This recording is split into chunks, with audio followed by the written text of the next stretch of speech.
सागर साराथ' एसे फिल्डखौ माबा खालामगासिनो दङ नालाय दा पाब्लिकफ्रा बेखौ मोनोबा मोजां जागोन बिदि रायलायो आरो बयबो। जानो गोनां बिधानसभा बिसायख'थियाव 1 नं गसाइगाव बिधानसभा बियाबाव BPF दोलोनिफ्राय सागर बसुमतारीखौ बिजाथि हास्थायदों गोबां रायजो राजाफोरा।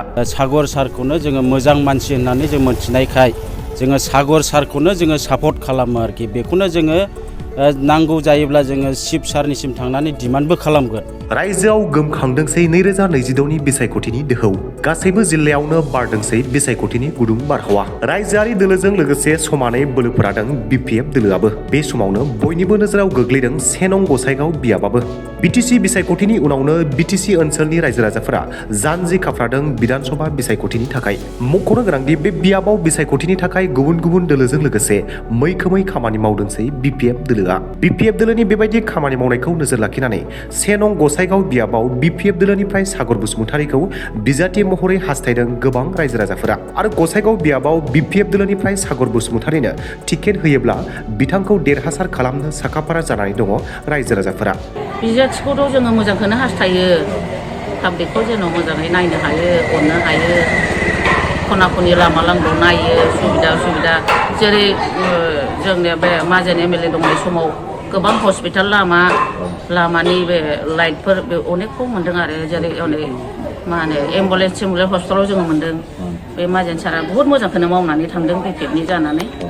दा बेबायदि मोजां मानसिखौ जोंनो नांगौ आरो दा। 5 बोसोर जे UPPLनि MLA सालायबाय, माबायदि सालायदों रायजो राजाफ्रा गोजोननाय दंना गैया? बिसोरो माखासेखौ मावदों, माखासेखौ मावनाय जायाखै आरो माखासेया थालांनाय जादों। जों बे खेबाव नुनो BPF दोलोनिफ्राय गोबां बिजाथिफोर बिजाथि मोननो लुबैदों। नोंथाङा सोरखौ लुबैगोन बे समाव? दा आंनि लुबैनायजोंल'थ' नङा, बयनिबो लुबैनाय, रायजो राजानि हास्थायनाय लुबैनाय। दा सागर साराथ' एसे फिल्डखौ माबा खालामगासिनो दङ नालाय दा पाब्लिकफ्रा बेखौ मोनोबा मोजां जागोन बिदि रायलायो आरो बयबो। बिथांनि थरफै आं बेखौनो बुङो आरो।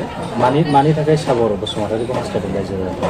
पाब्लिक सेबानि थाखाय, पाब्लिकफोरखौ अननाय नायनाय दुब्लिफोर अनेक बियो दा 3-4 मासहालागै बियो नायगासिनो दं नालाय।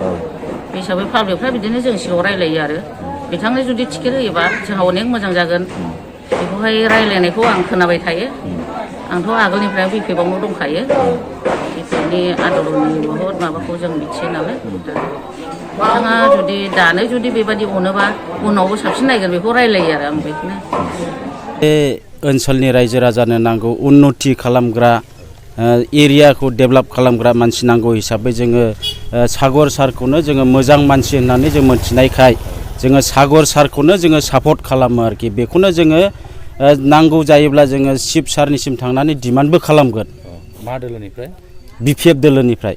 मानो नांगौ जादों बिथांखौ? माने बिथांखौ जोङो एरियाखौ डेभेलप खालामनो थाखाय, एरिया उन्नति खालामनो थाखाय आरो रायजो राजाफोरखौहाय एसे एनैब्लाबो अनसुंथाइ होनांगौनि थाखाय, अनसुंथाइखौथ' जोङो आजिखालि 21 बोसोर जाबोबाय जोङो BPFआवहाय सैसोबोनाय, दुखु खस्थ' खालामबोनाय, मोनफ्रोमबो इलेक्सनाव जोङो ख्राब जोङो माबा खालामो, ओंखारबायो, खिन्थु दिनैसिम जोङो जेबो उन्नति गैया आरोखि। बेनिखायनो दिनैहाय जोङो मोजां मानसि नांगौ हिसाबैहाय जोङो सागर सारखौ सापर्ट खालामो, जेन' सागर साराबो जोंनि एरियाखौ नायनानै जोंखौ उन्नति खालामो, जोंखौ नायो आरोखि। बेखौ लानानै जोङो सागर सारखौनो जोङो डिमान्ड खालामो आरोखि। थांनाय 5 बोसोराव जे UPPLनि जे MLA जिरन बसुमतारी MLA जाबोबाय, माबायदि खामानि मावदों नोंथांनि? जिरन सारखौथ' जोङो मा बुंबावनो, गावसिनि UPPL दोलोनि मानसिफ्रानो मोजां मोना आरोखि।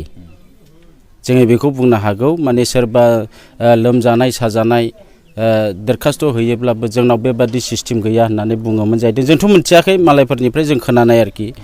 थेवबो जों बुंबाय आरो। टिकेट मोनोब्ला देरहागोना माबायदि रोखा? जोङो सागर सारआ जुदि टिकेट मोनोब्ला जोङो बिनि मुङैनो जोङो ख्राब ओंखारगोन, कनभिन्स खालामगोन।